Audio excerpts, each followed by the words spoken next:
जानकारी के लिए एक्सपर्ट एडवाइस नहीं है। अगर आप ये सोच रहे हैं कि सामने वाला आपकी हर छोटी सी बात को एकदम बतंगड़ बना के और सबके सामने जो है पेश करने की कोशिश करता है कि अच्छा आप आपने जो है रोज़ खाना बनाती हैं, लेकिन आज आपकी तबीयत ख़राब है तो आपने दोपहर का खाना गर्म करके शाम को दे दिया, तो वो 10 जगह गा रहा है कि अच्छा भाई मैं तो ठंडा टुकड़ा खावा, मैं तो मन तो रोटी कौन मिले, मैं तो खुद हाथों बना के रोटी खावा। तो ये चीज़ जो है वो एक हेल्दी रिश्ते की, एक स्वस्थ रिश्ते की परिचायक नहीं है। इसका मतलब है कि आपके रिश्ते में कहीं ना कहीं कुछ ना कुछ गड़बड़ है। तो उस पर आपको क्वेश्चन मार करके और एक्सपर्ट एडवाइस लेने की ज़रूरत है।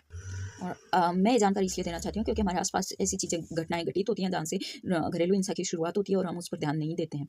और बाद में हम जो है पछताते हैं कि बाद में कोई सुसाइड कर लेता है, कोई अपना सेल्फ कॉन्फिडेंस खो देता है, कोई मतलब वापस उठ ही नहीं पाता है, मूव ऑन नहीं कर पाता है क्योंकि उसने सारी मतलब वो इतना परेशान होके खुद को मार लिया है अंदर से।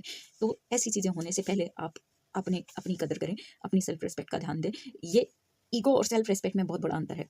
बार-बार हमें लड़कियों को ये बात मैं ज़्यादा ज़ोर देकर कहना चाहती हूँ कि बार-बार हमें ये चीज़ दिखाई जाती है, सुनाई जाती है, महसूस कराई जाती है कि अच्छा ये इतना बोल रही है, इसका मतलब तो ये तो मतलब बहुत ईगोइस्टिक लड़की है। नहीं, बोलना ईगो नहीं होता है। कई बार आपको सेल्फ रिस्पेक्ट बचाने के लिए भी बोलना पड़ता है। हो सकता है कि सामने वाला आपकी भावनाओं को बार-बार आहत कर रहा है और आप उस अपनी भावनाओं को आहत होने से बचाने के लिए आपको बोलना पड़ रहा है। आपको कई बारी असहमत हैं आप किसी चीज़ से, इसलिए आप बोलकर उस चीज़ को सुलझाने की कोशिश कर रहे हैं, लेकिन सामने वाला आपको बोल रहा है नहीं, तुम तो बोलती हो इसलिए तुम तो गलत हो, तुम तो बोलती हो इसलिए तुम तो कैरेक्टरलेस हो, तुम तो बोलती हो इसलिए तुम अच्छी बीवी नहीं हो, तुम तो बोलती हो इसलिए अच्छी बहू नहीं हो, तुम तो बोलती हो इसलिए तुम्हारी पढ़ाई की वजह से जो है तुमने घर तोड़ने वाली लड़की आ गई, हमने तो गलत लड़की चूज़ कर ली। तो ऐसी चीज़ें हमें आस-पास के समाज में सुनने को मिलती हैं।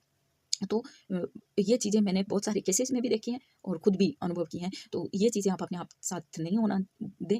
और मैं चाहती हूँ कि मेरी इन सब जानकारियों के पीछे यही भावना है कि जो चीज़ें मैंने सीखी हैं यहाँ पर आकर, यहाँ पर मेंटल हेल्थ को यूनिवर्सिटी में भी बहुत ज़्यादा इंपॉर्टेंस दी जाती है। तो हमें ये सारे एग्जाम्पल बताए जाते हैं, लेकिन फिर भी मैं कहूँगी कि मैं एक्सपर्ट नहीं हूँ। आप एक्सपर्ट की राय ज़रूर लें अपने रिश्ते के बारे में, कुछ भी चीज़ बोलने या बिलीव करने से पहले। लेकिन ये चीज़ें एक क्या बोलते हैं, रेड साइन है, जो मैं आपको एक रेड लाइट दिखा रही हूँ कि हाँ अब जो है अगर ऐसा हो रहा है तो आप एक्सपर्ट एडवाइस ज़रूर लें। फिर आपका सामने वाला बार-बार कॉन्फिडेंस गिराने की कोशिश कर रहा है कि भई उसके बिना तो आप कुछ है ही नहीं, या फिर वो है तो आपकी दुनिया है वरना तो आप कुछ नहीं है। अपने आप पे डिपेंडेंट बनाने की कोशिश करता है कि हाँ, जब ससुराल में आप तभी जा सकते हैं जब आपको कोई लेने आए, या और ससुराल से वापस तभी आ सकते हैं जब आपको कोई छोड़ने आए। बिना हस्बैंड के, बिना भाई के, बिना पिताजी के, बिना बेटे के आप घर से बाहर नहीं निकल सकती हैं, वरना आपके चरित्र पे सवालिया निशान लगाया जा सकता है। ये सारी चीज़ें जो है ना वो गैसलाइटिंग में आती हैं। और सामने वाला अपनी गलती नहीं मानता, नहीं मैं तो बस एकदम मतलब तू आज की आई हुई लड़की मेरे को सिखाएगी।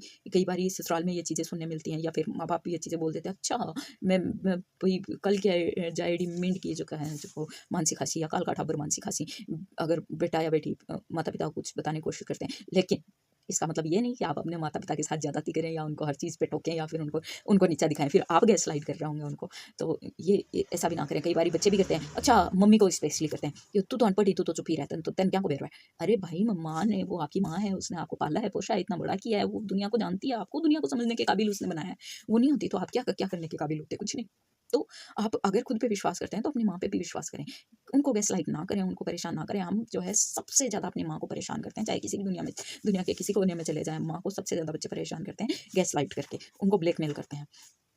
फिर जो है कई बारी हम अगर रिश्ते में कोई बात बैठकर सुलझाने की कोशिश करते हैं तो सामने वाला नज़रअंदाज करने की कोशिश करता है, या फिर आपको लेट डाउन करता है। आपको ये महसूस कराने की कोशिश करता है कि सारी गलती आपकी है, और जो है वो तो एकदम पाक साफ दूध का धुला हुआ है। तो लड़का है तो वो तो कोई गलती कर ही नहीं सकता। कई बार होता है कि शादियों में जैसे कि लड़के के माँ-बाप या लड़के के रिश्तेदार जो है लड़की के रिश्तेदारों पे ये थोपने की कोशिश करते हैं कि भई अच्छा ऐसा है तो लड़की गलत है, ऐसा है तो लड़की गलत है।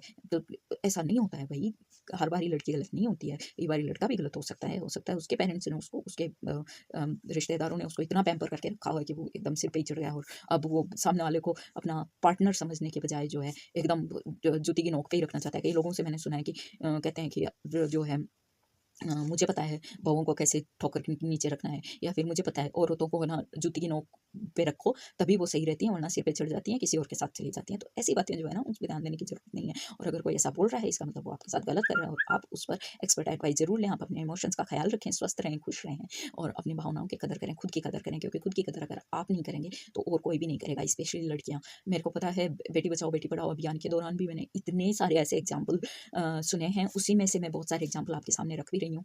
तो वो चीज़ें जो हैं हमारे आस-पास हो रही हैं, इनके बारे में आपको जागरूक होने की बहुत ज़रूरत है। आप खुद जागरूक हों, सामने वाले को और किसी को भी जागरूक करें, तो और लड़कियों की ज़िंदगी बचाएँ। और इसका मतलब ये नहीं है कि मैं आपको घर तोड़ने की सलाह दे रही हूँ या फिर आप किसी को घर तोड़ने की सलाह दे रहे हैं, नहीं। घर तोड़ना इसका जो है सॉल्यूशन नहीं है, अंतिम हथियार नहीं है। हो सकता है सामने वाला सुधर जाए, लेकिन हाँ, अगर ये चीज़ें चल रही हैं और चलती ही जा रही हैं, सामने वाला अपनी गलती ही नहीं मानने की कोशिश कर रहा है और सामने वाला इस पे उतारू है कि अच्छा, अगर तू बोलेगी तो तू घर तोड़ेगी, नहीं तो चुप रह। तो आपको चुपचाप सहने की ज़रूरत नहीं है। इट्स ओके, शादियाँ बनती हैं, टूटती हैं, कोई दिक्कत नहीं है, लेकिन जानबूझ के ना तोड़ें। जितना हो सके घर बचाने की कोशिश करें, लेकिन इसका मतलब ये नहीं कि आप ज़िंदगी भर जो है काउंसलिंग सेंटर बन जाएँ अपने हस्बैंड के लिए। लोग ये कहते हैं ना कि शादी के बाद सुधर जाएगा, या फिर तेरे को जो है सुधारना चाहिए, हमने तो शादी कर दी, अब तू जाने तेरा हस्बैंड जाने। ये सब चीज़ें गैसलाइटिंग का हिस्सा होती हैं। तो इन सब चीज़ों पे आप जो है थोड़ा कान खड़े कर लें, सोचें अपने बारे में, सोचें अपने बच्चे हैं तो उनके बारे में सोचें और एक्सपर्ट एडवाइस लें। काउंसलर के पास ज़रूर जाएँ, जो मनोरोग विशेषज्ञ होते हैं उनके पास ज़रूर जाएँ, शादी को, रिश्ते को ना कहने से पहले, और समझें कि कहीं आप तो कुछ गलत नहीं कर रहे हैं, क्या सामने वाला वाक़ई गलत कर रहा है? कहीं नॉर्मल चीज़ भी आपको ज़्यादा, मतलब आपको हो सकता है ज़्यादा इमोशनल हो और आपने सच में वैसे ही ले ली हों चीज़ें, आप बात का बतंगड़ बना रहे हो, वो चीज़ ना हो। तो पहले सही से समझें कि वास्तव में अगर गैसलाइटिंग हो रही है, तो फिर आप उसको टाटा बाय-बाय बोल दें, वरना नहीं। वरना खुश रहें दोनों साथ में।